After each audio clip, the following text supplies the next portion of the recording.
기도하시면서 우리 주일 대예배 하나님 앞에 드리도록 하겠습니다. 기도하겠습니다.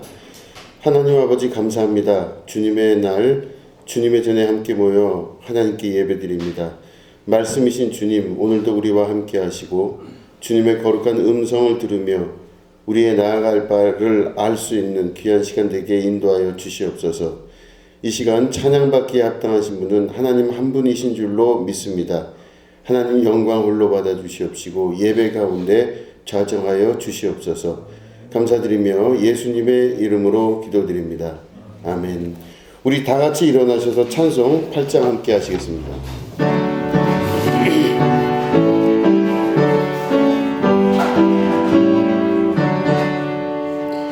거룩 거룩 거룩 전능하신 주님, 이른 아침 우리 주를 찬송합니다. 거룩 거룩 거룩 자비하신 주님, 성삼위일체 우리 주로다. 거룩 거룩 거룩 주의 보좌 앞에 모든 성도 면류관을 벗어드리네. 전군 천사 모두 주께 굴복하니 영원히 위에 계신 주로다. 거룩 거룩 거룩 주의 빛난 영광, 모든 죄인 눈 어두워 볼 수 없도다. 거룩하신 이가 주님밖에 없네. 온전히 전능하신 주로다. 거룩 거룩 거룩 전능하신 주님, 천지 만물 모두 주를 찬송합니다. 거룩 거룩 거룩 전능하신 주님, 성삼위일체 우리 주로다. 아멘. 교동문 3번입니다. 내 의의 하나님이여, 내가 부를 때 응답하소서. 곤란 중에 나를 너그럽게 하셨사오니 인생들아, 어느 때까지 나의 영광을 바꾸어 욕되게 하며 여호와께서 자기를 위하여 경건한 자를 택하신 줄 너희가 알지어다. 너희는 떨며 범죄하지 말지어다. 자리에 누워 심중에 말하고 잠잠할지어다. 여러 사람의 말이 우리에게 선을 보일 자 누구냐 하오니 주께서 내 마음에 두신 기쁨은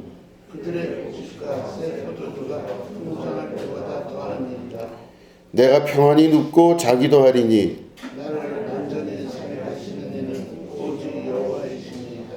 아멘. 사도신경 하심으로 신앙 고백하시겠습니다.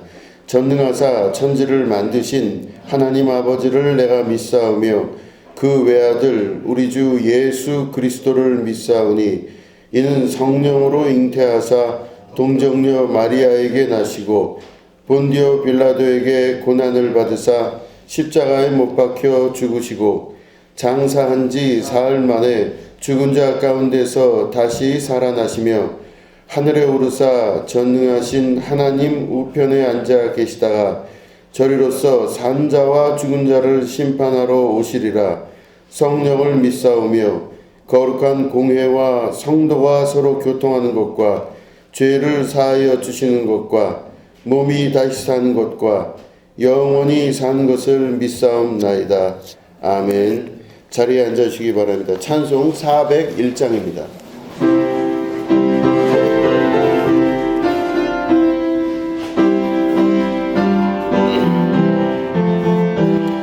주의 곁에 있을 때 마음이 든든하오니 주여 내가 살 동안 인도하여 주소서. 주여 주여 나를 인도하소서. 바른 세상 살 동안 주여 인도하소서. 피난처인 예수여 세상 물결함할 때 크신 은혜 베푸사 나를 숨겨주소서. 주여 주여 나를 인도하소서. 바른 세상 살 동안 주여 인도하소서. 세상 꿈 빠진 하늘 영화로운 나라와 눈물 없는 곳으로 드러나게 하소서. 주여 주여 인도하소서. 바른 세상 살 동안 주여 인도하소서.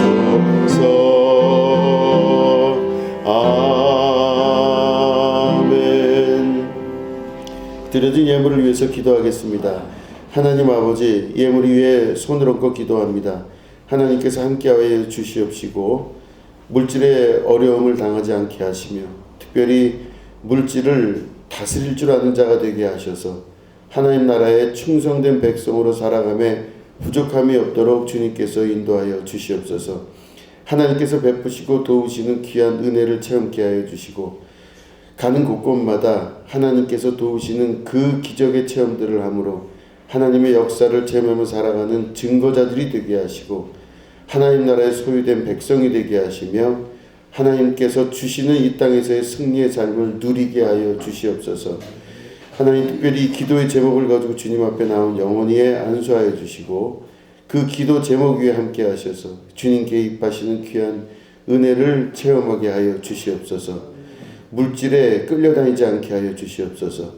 이 땅의 주인이 하나님이신 줄 알고 우리 아버지의 그 도우심과 은혜로 살아갈 수 있도록 인도하여 주시옵소서.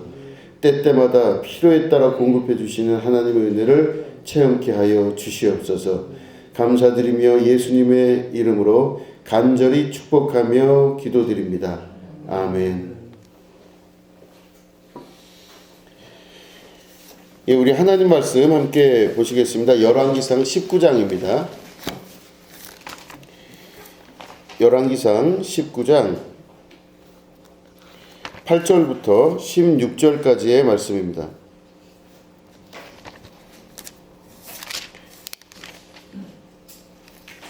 말씀을 교독하겠습니다. 이에 일어나 먹고 마시고 그 음식물의 힘을 의지하여 40주 40야를 가서 하나님의 산 호렙에 이르니라. 엘리야가 보고 굴에 들어가 거기서 말더니 여호와의 말씀이 내게 임하여 이르시되 엘리야야 내가 어찌하여 여기 있느냐. 그가 대답하되 내가 만군의 하나님 여호와께 열심히 유별하오니 이는 이스라엘 자손이 주의 언약을 버리고 주의 제단을 헐며 칼로 주의 선지자들을 죽였음이오며 오직 나만 남았거늘 그들이 내 생명을 찾아 빼앗으려 하나이다. 여호와께서 이르시되 너는 나가서 여호와 앞에서 하나님과 하시더니 여호와께서 지나가시는데 여호와 앞에 꼭 바람에 사악하고 바위를 주시나 바람 가운데 여호와께서 계시지 아니하며 바람 후에 지진이 있으나 지진 가운데도 여호와께서 계시지 아니하며 또 지진 후에 불이 있으나 불 가운데에도 여호와께서 계시지 아니하더니 불 후에 세미한 소리가 있는지라.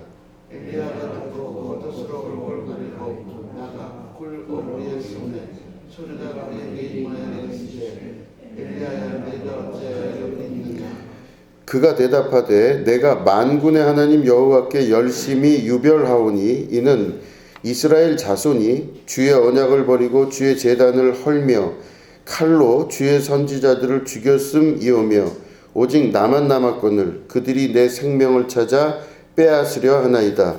여호와께서 그에게 이르시되 너는 내 길을 돌이켜 광야를 통하여 다메섹에 가서 이르 하사엘에게 기름을 부어 아람의 왕이 되게 하고 너는 또 님시의 아들 예후에게 기름을 부어 이스라엘의 왕이 되게 하고 또 아벨무홀라 사밧의 아들 엘리사에게 기름을 부어 너를 대신하여 선지자가 되게 하라. 아멘. 오늘은 왜 여기 있느냐라는 제목 가지고 함께 말씀을 나누도록 하겠습니다. 엘리야 선지자는 죽음을 겪지 않고 하늘로 들림받아 올라간 병거 타고 올라간 선지자입니다. 성경에서는 아주 그런 사람을 진짜 의인 중에 의인, 선인 중에 선인이라고 말을 하고 있습니다. 그 엘리야 선지는 그래서 그 나타난 결과로만 보면 대단한 사람입니다. 신앙의 아주 최우선을 최 앞을 달리는 아주 대단한 선지자라고 볼 수 있는 것이죠. 그런데 그 엘리야 선지자의 이야기를 조금 더 자세히 깊이 들여다보면 이 인간적인 면이 참 많이 드러나게 됩니다. 우리들도 이렇게 보면 한 사람 한 사람 유명한 사람들 이야기도 들어보고 하지만 그 사람들 내면 안으로 들어가면 개인적인 그 인생의 어려움들과 가장 인간적인 면들이 드러나는 것을 볼 수가 있습니다. 그게 보면은 성경은 참 재밌는 게 엘리야 선지의 아주 깊은 내면까지 이제 부끄러움 없이 이것들을 다 드러냅니다. 성경의 주된 목적은 그 사람의 위대함을 말하는 것이 아니라 하나님의 위대함을 증거하기 위해서 성경이 기록되어 있기 때문에 인물이라고 생각하는 많은 사람들의 잘잘못이 다 드러나게 되어 있습니다. 그래서 오늘 말씀도 보면 엘리야 선지의 가장 약한 면, 이런 면들이 드러나는 걸 볼 수가 있습니다. 엘리야 선지는요, 아하방 시대에 있었던 선지자입니다. 그런데 그 아하방이 이방 여인인 이세벨과 결혼을 하면서 그 이방 여인 이세벨이 들어옴으로 말미암아 이스라엘 사람들이 바알 선지자를 섬기게 되는 이제 그런 우를 낳게 됩니다. 그래서 바알 선지자를 섬기면서 막 이스라엘이 전반적으로 다 무너지게 돼요. 그래서 신앙의 전통, 역사 모든 것들이 다 무너지게 돼요. 누가 들어오냐에 따라 달라지는데 다 무너지는 역사가 나타나게 됩니다.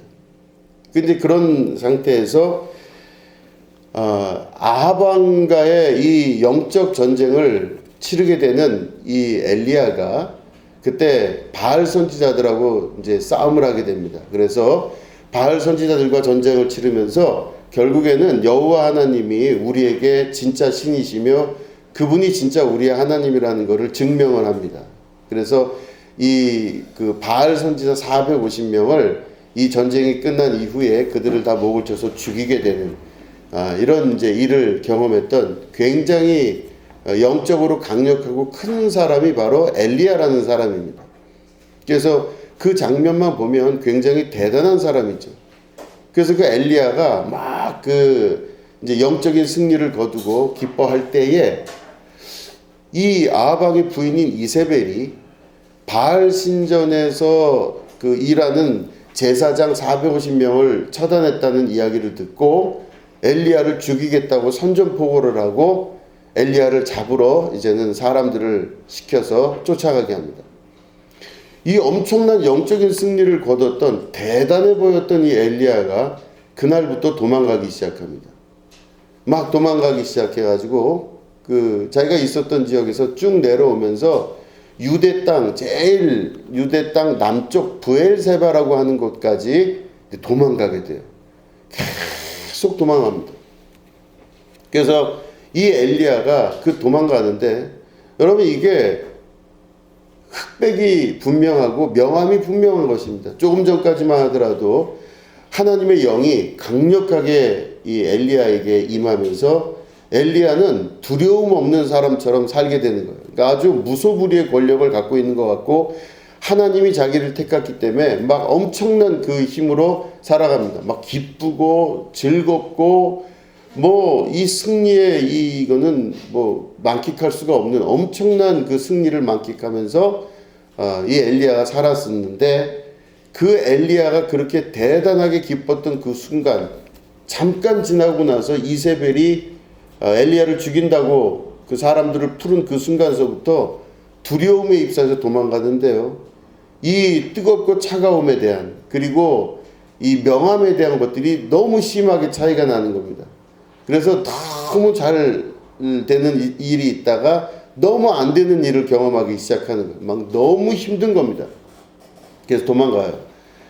그 40자를 도망을 가다가 거기에 그 부엘세바까지 도망간 이후에 그 부엘세바에서 어떻게 하냐면 자기 사환 이제 같이 데리고 왔던 그 옆에 종 하나를 부엘세바에 남겨놓습니다. 그리고 넌 여기 있어라. 넌 여기 머물고 나는 따로 가겠다 해서 그 부엘세바에 자기 종을 남겨놓고 혼자 하루길을 걸어서 들어갑니다. 근데 어디로 들어가냐면 호렙이라고 하는 산으로 들어가게 됩니다.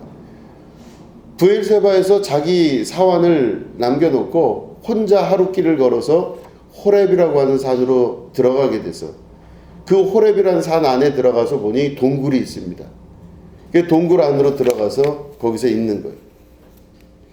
이 엘리야가 사환을 남겨놓고 혼자 그곳에 들어간 이유는 바로 뭐냐면 이 엘리야의 마음 안에 호렙이라는 산으로 가면 하나님을 만날 수 있을 것이다 이런 생각을 하게 됐던 것이죠. 호렙산이라고 하는 건 여러분 잘 아시는 산입니다.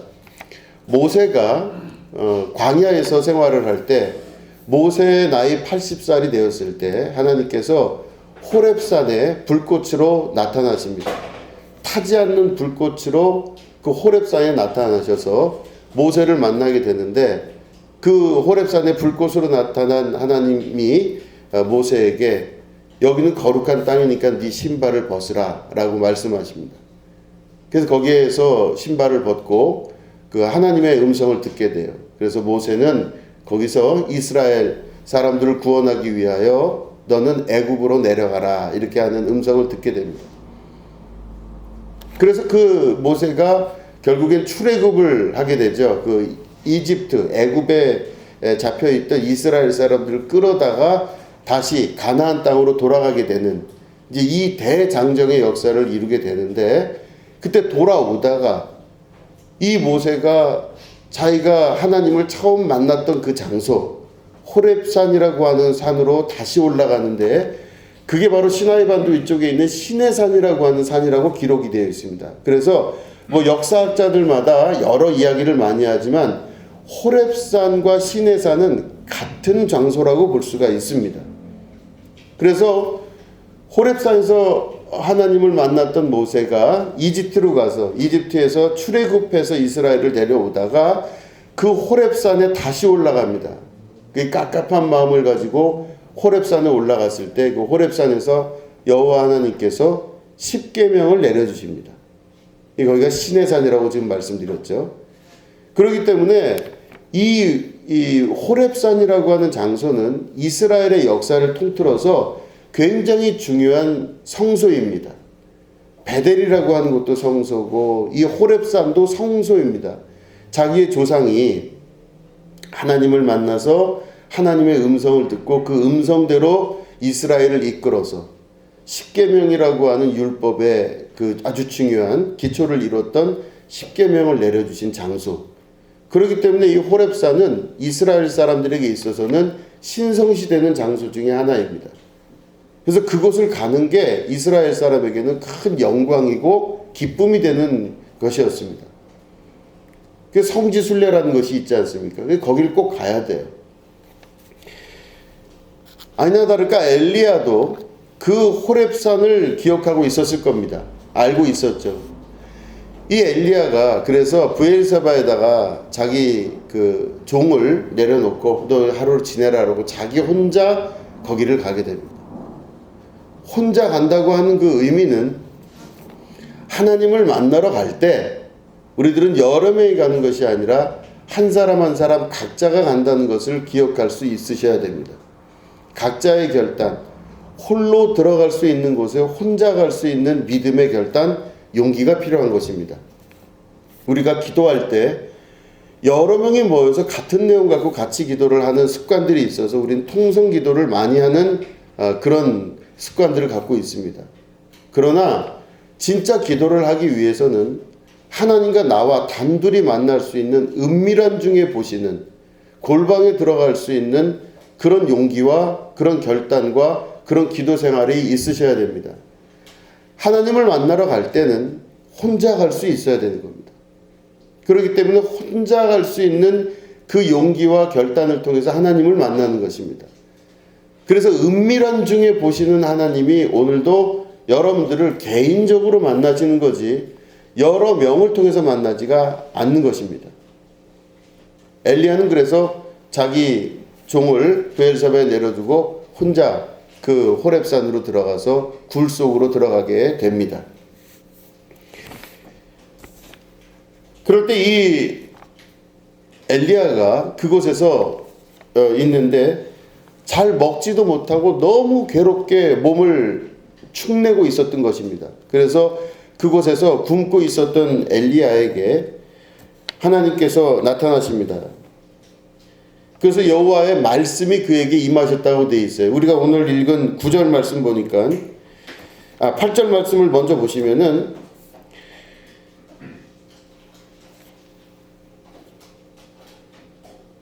그 전에 우리 7절, 6절, 7절 이렇게 쭉 보시면은 하나님의 천사가 이 엘리야가 몸이 너무 축나니까 그에게 그 음식을 주면서 공급해가지고 그래서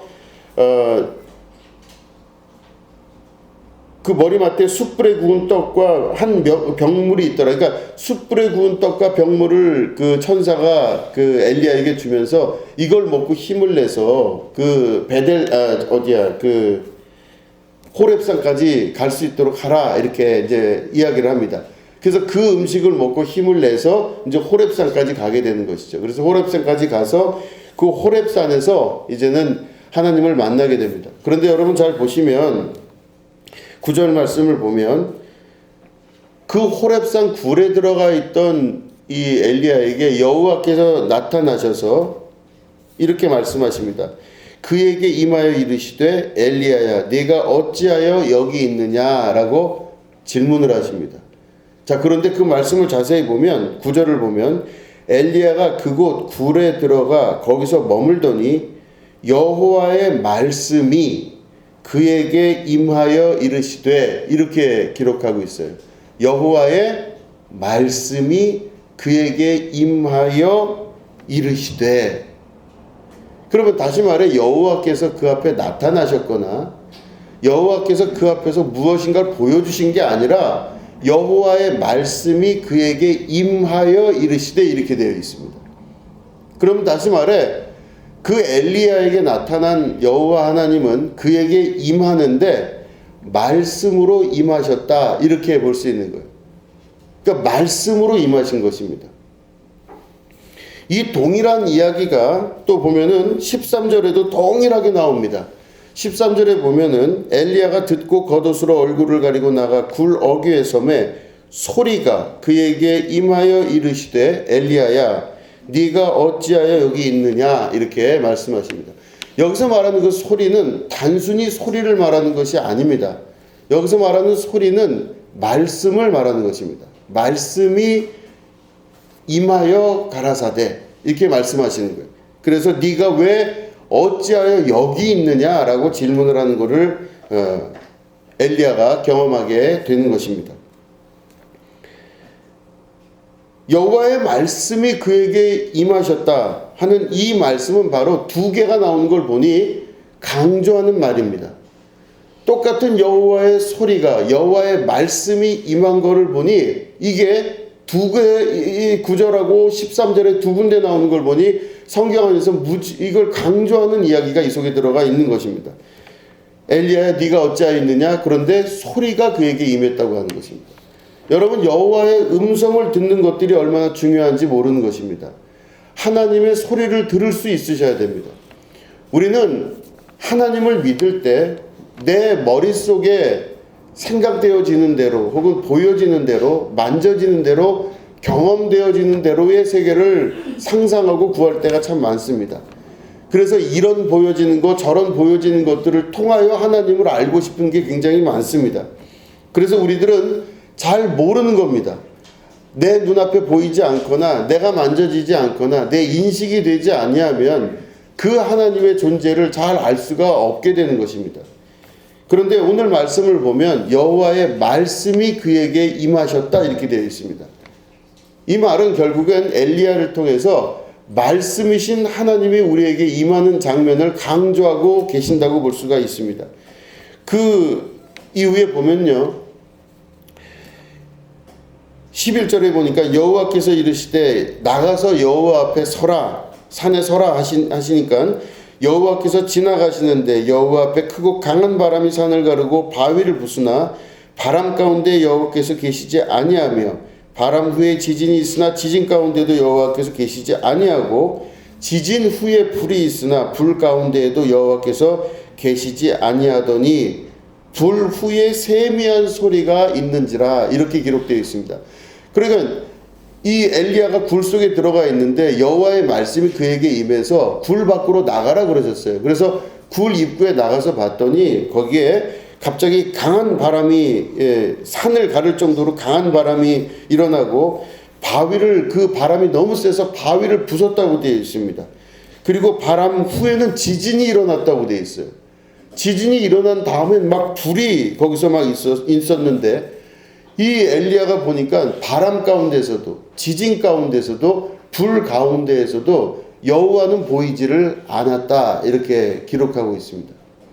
이 말은 우리 엘리야도 우리와 똑같은 성정을 갖고 있는 사람들이라 어떤 일이 일어나면 그 일 안에 무슨 신적인 존재라든가 영적 존재가 있을 거라는 생각을 하는 것입니다. 아 지진이 있으면 지진 가운데 하나님이 계시고 바람이 일어나면 바람 가운데 하나님이 있을 것이고 그리고 바위를 깨는 듯한 바람의 세기가 있을 때 거기에 하나님이 계실 거라고 믿고 있는 것입니다. 그런데 봤더니 거기에 하나님이 계시지를 아니하더라 이렇게 성경은 기록하고 있는 것입니다. 그 안을 봤더니 아무것도 보이질 않는 것입니다. 저도 어린 나이 때 신앙생활을 이렇게 쭉 할 때 보면 무언가 신비스러운 사건이나 신비스러운 일에 대한 이 희구, 이 선망이 있었어요. 그러니까 뭔가 좀 새로운 일이 일어나고 막 눈앞에서 어떤 기적과 같은 역사가 일어나고 막 이런 것들을 항상 갈급하게 구했습니다. 그래서 방언도 하고 싶고 예언도 하고 싶고 어떤 일에 대한 신비로운 일들을 경험하고 싶어서 막 그런 적이 많이 있었어요. 이제 그게 교회의 하나의 풍속처럼 되어 왔었던 것입니다. 그 신비스러운 일들에 대한 이 희구, 바람이 있었습니다. 그런데 그런 경험을 다 하고 나서 영적 경험을 많이 했었던 것이죠. 그런 경험을 다 하고 나서 시간이 지나면서 보니까 그 영적 경험이 내 신앙을 붙잡아 주지를 못하더라는 것입니다. 그 영적 경험과 영적 체험이 내 신앙을 담보해 주지를 못하는 겁니다. 막 그냥 은혜가 충만해가지고 뭐 뭐든지 다 할 것 같았던 제가 하나님을 떠나는 일도 생기게 되고 하나님을 믿지 못하는 일을 경험하게 되는 겁니다.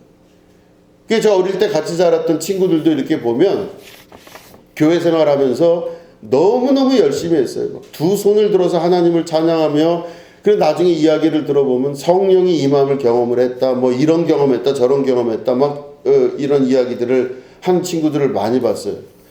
그러니까 그 친구들이 50대 중반이 된 제 나이에 그 친구들하고 가끔 연락을 하게 되는데, 그 보면 교회를 다니냐? 그러면 안 다닌대요.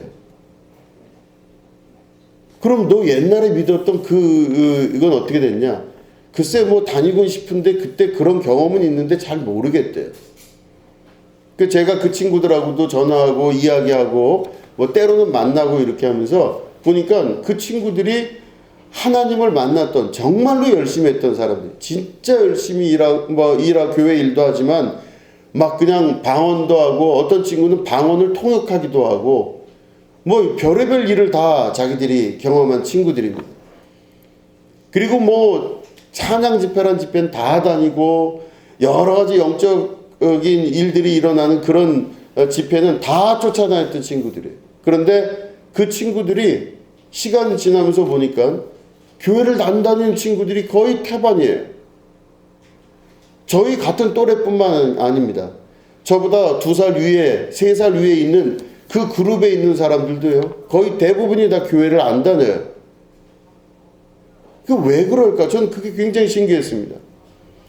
그렇게 엄청난 경험을 하고, 그렇게 영적인 경험을 하고, 눈앞에서 별의별 일이 다 벌어지는 것들을 경험한 그 친구들이 왜 교회를 그 이후에는 안 다닐까?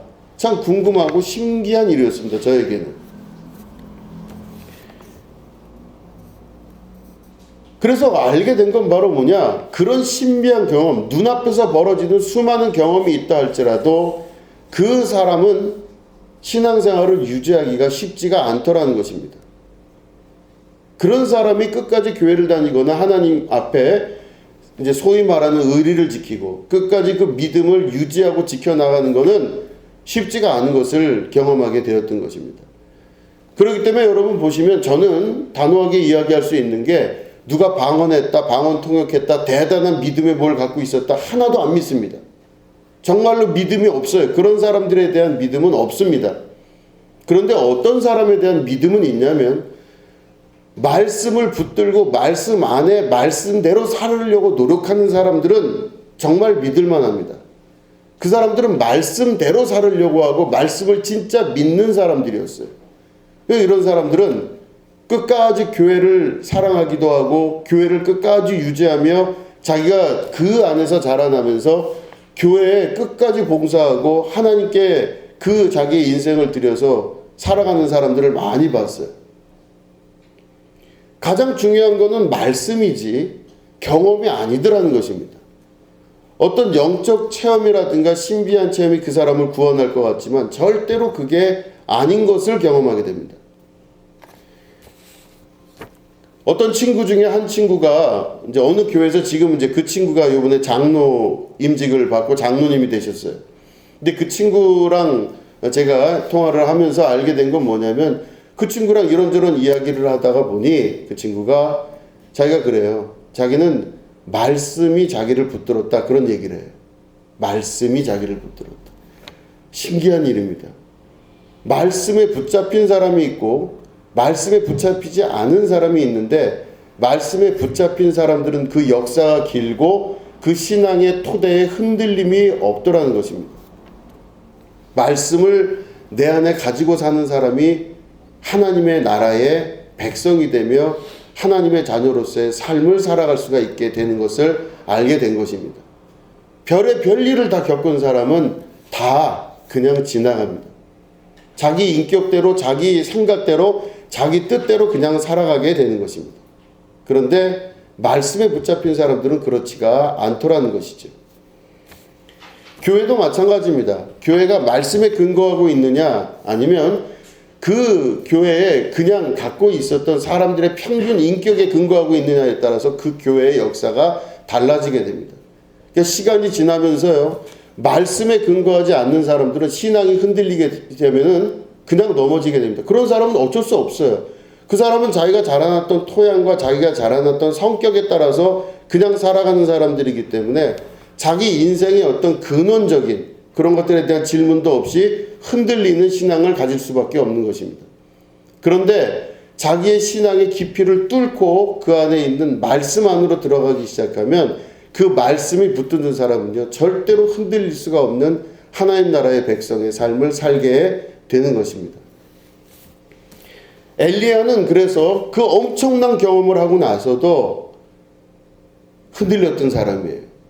450명의 바알을 모시고 사는 그 선지자들을 다 죽이고 그 승리를 거뒀던 어마어마한 승리를 거둔 이 엘리야라는 선지자가 이세벨이 자기를 죽인다고 하니까 그 도망가고 그 두려움이 끝을 향해 달려가는 엄청 무서운 겁니다. 조금 전까지만 해도 절대 그럴 수 없을 것 같았던 이 엘리야라는 선지자가 너무 겁나고 무서운 거예요. 하나님은 어디 계신지 알 수가 없어요. 그리고 눈앞에 보이는 것을 믿지 아니하고 하나님을 쫓아갈 수 있을 것 같았던 이 엘리야 선지자가, 이 영적 지도자가 이 이세벨에 죽인다는 얘기를 듣고 도망가면서 끝까지 가는데 결국에는 그 굴 속에서 여호와 하나님의 말씀이 임하는 걸 경험하고 나서 그 말씀이 물어본 것을 대답을 하게 됩니다. 엘리야야, 넌 왜 여기 있느냐? 여러 가지로 해석될 수가 있습니다. 너는 왜 여기 와 있느냐? 이거에 대해서 물어보시는 걸 수도 있어요. 넌 왜 여기 있느냐?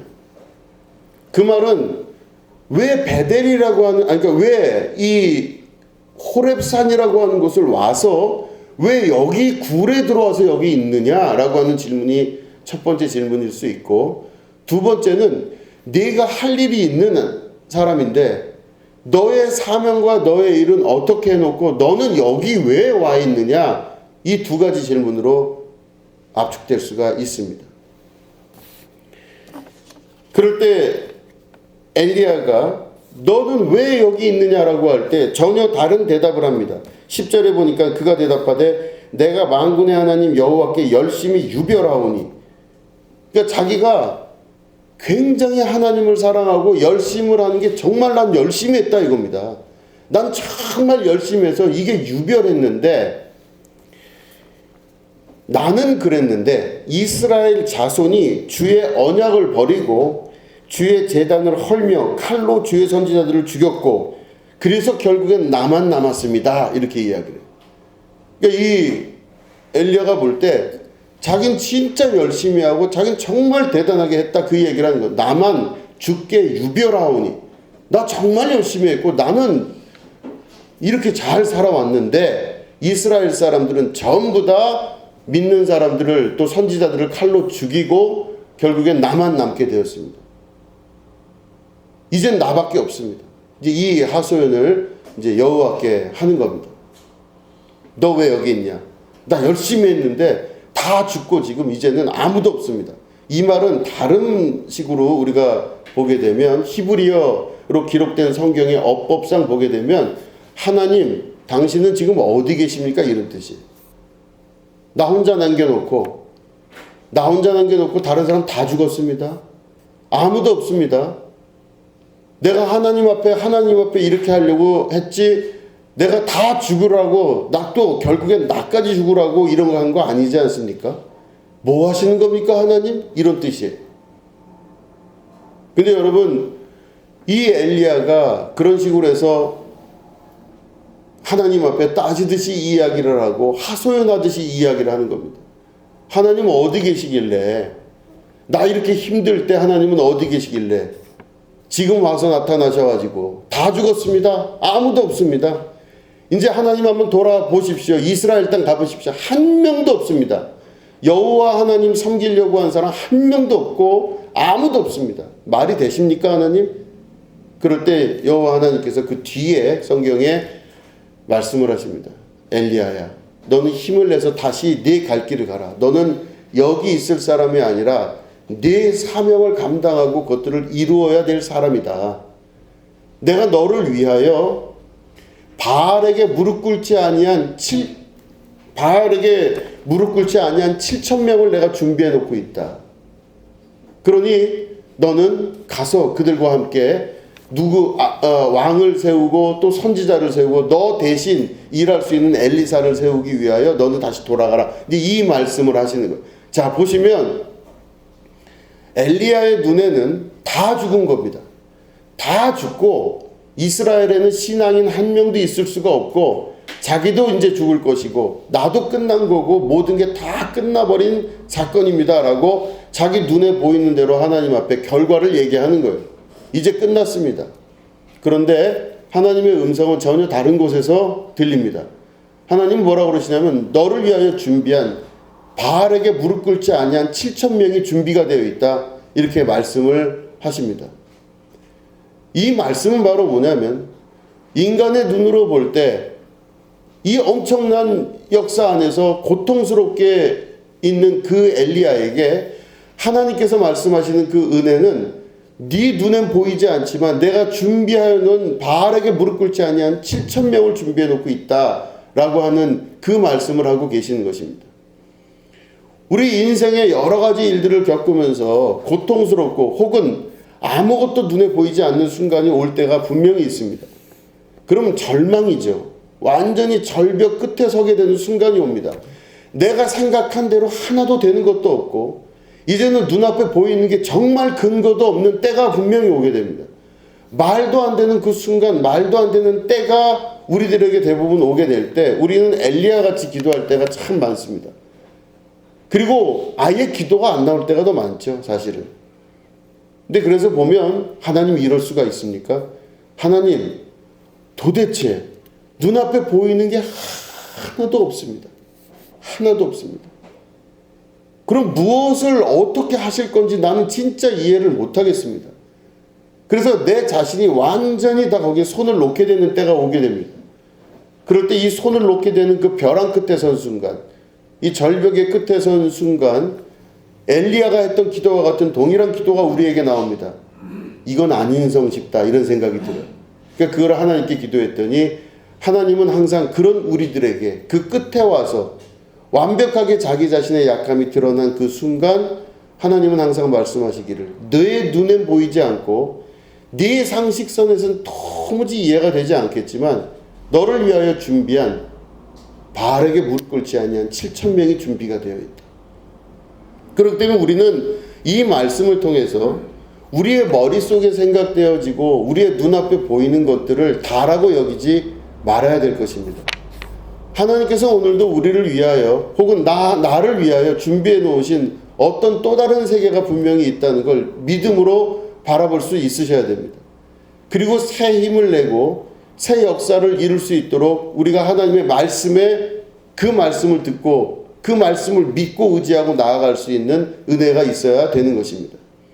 자, 그럴 때 보면 엘리야가 이제는 자기를 대신해서 엘리사를 세우고 하면서 여기에 있지 않고 이제는 이 호렙산에서 나와서 이제는 네가 용기를 내서 다시 돌아가서 네가 그 일들을 감당해라 할 때 자, 이 엘리야의 마음에 여호와 하나님의 말씀이 임했는데 그 말씀을 어떻게 했냐면 믿었어요. 지금 믿을 상황이 아닙니다. 엘리야는 지금 두려움에 쌓여 있었어요. 엘리야는 자기가 곧 죽을 것 같다는 두려움, 그리고 이세벨이 쉽게 나를 놓지는 않을 것이라는 믿음이 있었어요. 그러니까 이세벨이 자기를 죽이려고 하는 그걸 피해서 도망오고 있는, 그리고 결론이 나지 않은 엘리야에게 여호와 하나님의 말씀이 임하셨을 때 엘리야가 여호와 하나님의 말씀을 믿은 겁니다. 근데 만약에 여호와 하나님 말씀 믿고 돌아가다가 이세벨에게 죽으면 어떻게 할 거예요? 그거 다 끝장나는 거죠. 그런데 여호와 하나님의 말씀을 믿은 엘리야에게 하나님의 용기와 힘과 도우시는 역사가 나타나며 그 모든 일들을 하나님의 뜻대로 이루는 역사를 경험하게 되는 것입니다. 하나님께서 말씀하신 것을 그대로 믿을 수 있는 순전함과 순진함, 그 용기, 이거를 통해서 우리 눈에 보이는 것이 아니라 보이지 않는 세계 가운데 일하고 계시고 역사하시는 하나님을 우리가 경험할 수 있으셔야만 되는 것입니다. 두 번째는 바로 뭐냐면 네가 왜 여기 있느냐라고 물어봤을 때 너 왜 꼭 베델로 왔느냐 이거예요. 너 왜 베델로 왔느냐? 이 장소가 그렇게 중요하냐? 너 왜 여기로 왔느냐? 그 질문을 하시는 거예요. 이 왜 여기로 왔느냐라고 하는 건요, 이스라엘 사람들에게 있어서는 이 말씀이 더욱더 황당한 질문이에요. 왜냐하면 여긴 당연히 호렙산 성지니까 왔지요. 여기는 베델이니까 내가 왔지 않습니까? 여기가 귀한 성소 아닙니까? 성지 아닙니까? 여기로 와야 구원받는 거 아닙니까? 이쪽으로 와서 있으니까 내가 하나님 만나는 거 아닙니까? 그래서 그 장소에 관한 이야기가 굉장히 중요한 테마였습니다. 고대 철학부터 근대 현대 철학에서 제일 중요한 주제가 뭔지 아십니까? 그리스 말로 토포스라고 하는 단어를 사용합니다. 이 토포스라고 하는 단어는 바로 뭐냐면 장소라고 하는 의미도 있지만 우리가 알고 있는 그곳, 거기, 기념할 만한 것, 눈에 보이는 것, 이게 바로 토포스라는 겁니다. 우리가 예수님을 그리스도로 인정을 할 때 그 예수님을 물질화된 육체로 보느냐 아니면 그 예수님을 역사 혹은 말씀으로 보냐에 따라서 이 토포스 논쟁이 계속 지금까지 진행되어 왔던 것입니다. 그런데 우리가 예수님을 만날 때 예수님이 진짜 중요한 이유는 바로 뭐냐면 예수님의 말씀이 중요한 거예요. 예수님이 곧 말씀이신 겁니다. 태초에 말씀이 계시니라 말씀이 곧 하나님과 함께 계셨고, 이게 요한복음 1장에 기록되어진 예수님에 관한 그리스도론의 첫 번째 주제예요. 태초에 말씀이 계시니라. 그러니까 그 말씀을 우리가 아는 게 더 중요한 거예요. 그런데 일반적인 사람들은요, 토포스라고 하는 개념, 다시 말해 장소를 중요시 여겨요. 베델이 중요하고 길갈이 중요하고 부엘세바가 중요한 거예요. 성경에 기록되어 있잖아요. 베델로도 가지 말며 길갈로도 가지 말고 부엘세바라도 가지 말라 이렇게 말씀하십니다. 지금 엘리야에게 말씀하시는 게 뭐예요? 너 왜 여기 있느냐? 너 굳이 왜 호렙산까지 내려왔느냐? 호렙산까지 내려온 이유가 뭐냐 물어보시는 거예요. 너는 지금 이 호렙산이라고 하는 이 땅, 이 지역, 여기를 토포스적으로 네가 지금 의미 있게 보고 있는 거냐? 이 질문인 겁니다. 그래서 우리는 예수님을 믿는 우리들은 그 예수님의 말씀은 진짜 위대한 말씀입니다. 이 토포스적인, 다시 말해 장소 중심적 개념, 어디로 가야 구원을 받고 어디로 가야 어떻게 된다고 하는, 예루살렘 성전으로 가야만 거기서 제사가 제대로 될 수 있고 예루살렘 성전에서만 구원을 얻을 수 있다라고 하는 토포스적 개념의 이 이스라엘 사람들에게 성경 안에서는 면면이 계속 그게 아니라는 말씀을 하고 계신 것을 사람들은 모르고 종교 지도자들은 이 토포스를 강조하고 살았어요. 그래서 어느 장소, 어느 성소, 어느 곳, 이것에 대한 장소적 개념, 건물의 개념, 이런 거를 되게 중요시 여겼어요. 그런데 이 예수님을 믿는 우리들은 왜 예수님을 위대하다고 우리가 예수님을 찬양할 수밖에 없느냐?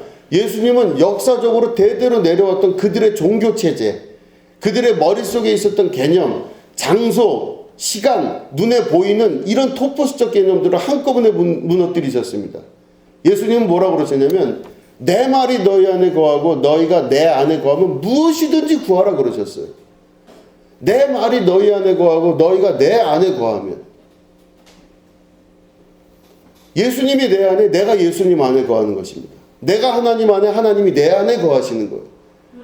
그러면 하나님이 내 안에 거하시는 그 방식이 어떤 방식이냐는 거죠. 하나님이 내 안에 거하신다 할 때 내가 지금 성전이라고 우리는 알고 있습니다. 너희는 곧 성전이니, 그러면 하나님이 계시기 때문에 성전이거든요. 그럼 하나님이 내 안에 계실 때 어떻게 거하시냐 이거예요. 토포스적으로 보면요, 하나님이 어떤 물질화된 혹은 영적 영체라서 그 영체가 나에게 이렇게 임했다고 생각을 해요. 우리는 그렇게 상상할 때가 많아요. 성령이 우리에게 임했다 할 때 성령이 나에게 이렇게 와서 옷 입듯이 이렇게 온 걸로 생각이 많이 들어요. 그 내 영도 그런 식으로 생겼다고 생각을 해요. 그래서 어떤 모양을 가지고 장소적인 내 토포스 안에 이렇게 들어왔다고 생각을 하는 거예요. 그걸 성전이라고 오해하고 있는 겁니다. 그런데 여러분 보시면 그 장소적이거나 물리적인 어떤 실체로서 나에게 임하신 것이 아니라 말씀이 그에게 임했다고 보는 것입니다. 말씀이, 내가 그 말씀을 붙들고 그 말씀과 함께하는 자가 되는 것입니다.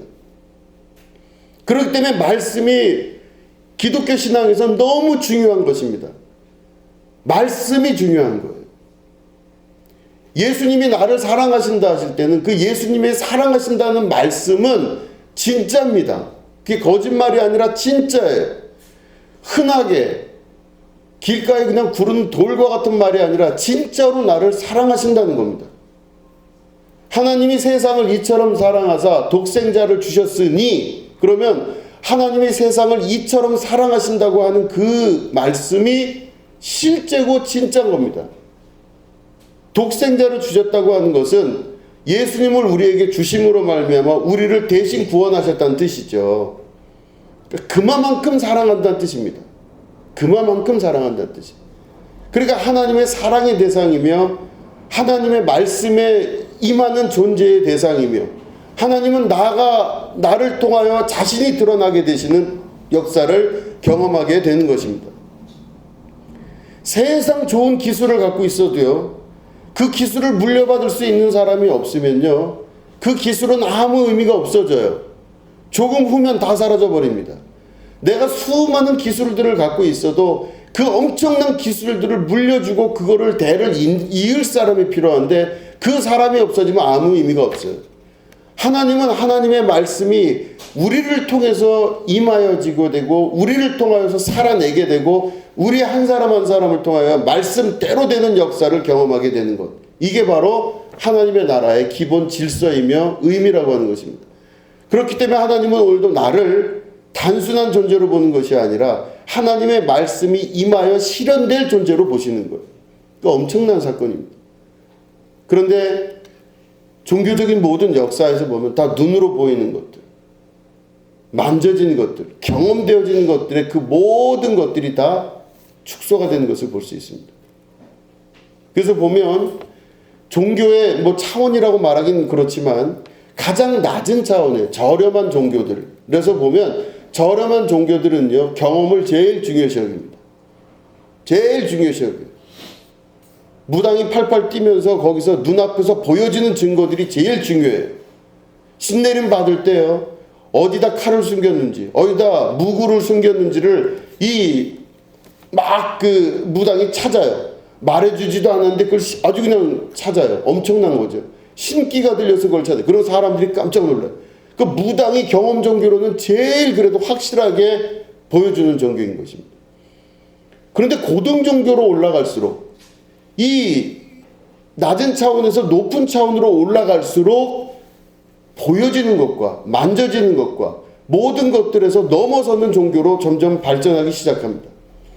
그 이상되는 고등 종교로 올라가면 갈수록 그 신비함, 우리가 느껴지는 신비함은 줄어들지만 보편 진리로서의 역사는 훨씬 더 강력하게 나타나게 되는 것입니다.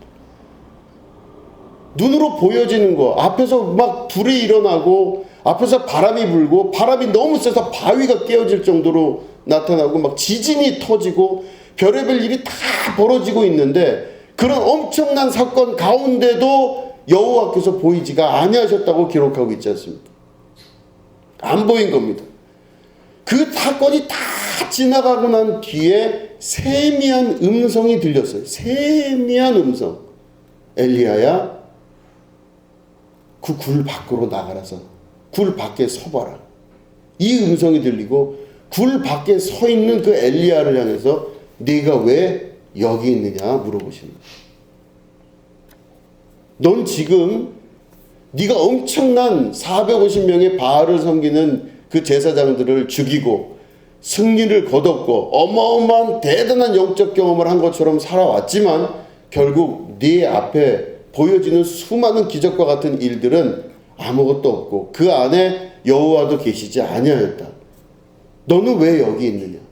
너는 지금 현재 하나님을 믿을 때 토포스적으로, 다시 말해 장소적으로 믿고 있는 거냐? 눈에 보이는 것과 만져지는 것과 경험되어지는 것을 중요시 여기는 것이냐? 그게 아니라는 것입니다. 결국엔 열왕기상을 쓴 이 기자는 여호와의 말씀이 그에게 임하여서 그 말씀 안에서 엘리야가 하나님을 만나는 경험을 기록하고 있는 것입니다. 예수님의 위대하심은 다시 한번 반복하면 사람들의 종교성은 보여지는 것과 만져지는 것과 인식되어진 가능한 것들, 그리고 어느 장소, 어디 무엇, 여기에 다 초점이 맞춰져 있습니다. 거기엔 뭔가 신비한 일들이 있고 거기에는 대단한 뭐가 있는 것처럼 돼요. 그런데 그런 토포스적인 것 안에서 예수님은 그걸 넘으셔서 그걸 다 무너뜨리시고 우리 안에 말씀이 계시고 내 안에 말씀이신 하나님, 말씀이신 주님이 계셔서 내 안에서 세미하게 말씀하시는 그 음성을 듣는 것, 내가 곧 성전이니 내 안에서 말씀하시는 하나님의 음성을 듣는 것이 중요하다고 말씀하신, 지금까지의 종교적 모든 틀들을 깨버리시는 하나님의 진정한 뜻을 우리에게 말씀하신 분이 예수님이십니다. 그렇기 때문에 여러분은 말씀을 아셔야 돼요. 말씀을 알지 못하고선요, 자기의 본성대로 본능대로 그저 보이는 대로 생각나는 대로 살아갈 수밖에 없는 존재가 되는 것입니다. 말씀으로 우리가 바르게 클 수 있는 건 자기의 본성을 뚫고 존재하시는 하나님을 만나는 것입니다. 내 본성대로 경험대로 생각나는 대로 사는 것이 아니라 믿음대로 말씀대로 살아갈 수 있는 우리가 되어야 되는 것입니다. 그렇기 때문에 우리는 그 장소적 개념, 다시 말해 장소라고 하는 것은 이 토포스는 자기의 본성도 포함되어 있습니다. 내가 알고 있잖아요. 내 본성은. 내 본성의 개념을 넘어선 자리, 더욱더 깊은 곳 안에서 말씀하시는 근원적 생명이신 하나님을 만나는 것이 더욱더 중요하다는 말씀을 하시는 것입니다. 하나님을 만나는 여러분, 그리고 말씀이시면 하나님을 여러분 안에 모시고 그분의 말씀을 따라 살아갈 수 있는 여러분 되시기를 축원합니다. 그 말씀이 여러분들에게 임하기 시작할 때 여러분들은 이 엘리야가 받은 질문을 다시 받게 됩니다. 엘리야야, 내가 왜 여기 있느냐? 너 왜 도대체 여기 있느냐? 너는 지금 네 사명을 이루어야 될 사람이다. 너는 지금 무엇을 위해 살고 있으며 무엇을 위해 존재하고 있느냐? 너는 너의 일을 감당을 하라. 이게 바로 하나님의 음성이신 겁니다. 여러분들의 사명과 의미, 삶의 모든 의미들이 말씀 안에서 다시 한번 나타나고 여러분들이 그 주님이 부활하신 주님의 거룩한 역사가 말씀으로 여러분들과 함께 임하시는 축복이 있으시게 되기를 주님의 이름으로 축원합니다. 기도하겠습니다.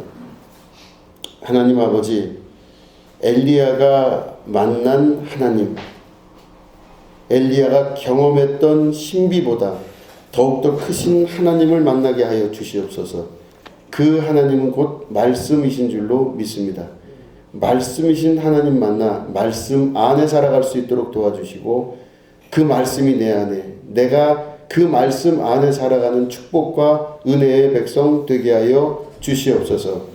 지금은 우리 구주 예수 그리스도의 은혜와 하나님 아버지의 지극하고 무궁하신 사랑과 성령님의 감화감동 축복교통 역사하심이 오늘 예배 가운데 함께하는 주님의 거룩한 백성들 위에 지금부터 영원히 함께하시기를 간절히 축원하옵나이다. 아멘.